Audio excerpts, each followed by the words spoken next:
Robot বউ শুনতে যেন সাই-ফাই সিনেমার গল্প, কিন্তু আজকের এই প্রযুক্তির যুগে এটা আর কল্পনা নয়, শুধুই বাস্তবতা। বিশ্বের অনেক দেশের হাজার হাজার ছেলেরা এখন বাস্তব মানুষ নয়, বরং কৃত্রিম বুদ্ধিমত্তা সম্পন্ন রোবট বউকে জীবনসঙ্গিনী হিসেবে গ্রহণ করেছে। কিন্তু প্রশ্ন হলো, এই প্রযুক্তি কি সত্যিই আশীর্বাদ, নাকি আমাদের সমাজ, সম্পর্ক এবং মনুষ্যত্বের উপর এক নিঃশব্দে অভিশাপ? রোবট বউ এমন এক আবিষ্কার যা দেখতে মানুষেরই মতো।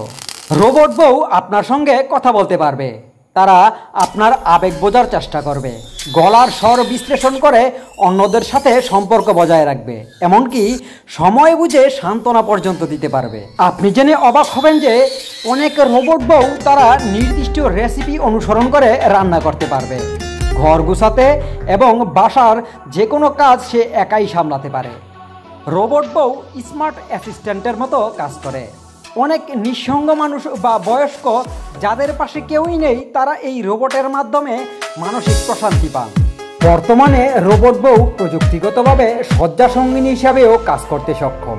তাই অনেক তরুণদের মতে রোবট বউ মানেই ঝামেলাবিহীন জীবন, মন খারাপের ঝুঁকি কম, কোনো দায়িত্ব নেই, কোনো সম্পর্কের টানাপোড়েন নেই এবং সবসময় সঙ্গী হয়ে থাকার নিশ্চয়তা। এমন গুরুত্বপূর্ণ খবর সবার আগে পেতে আমাদের চ্যানেলটি সাবস্ক্রাইব করে পাশেই থাকুন।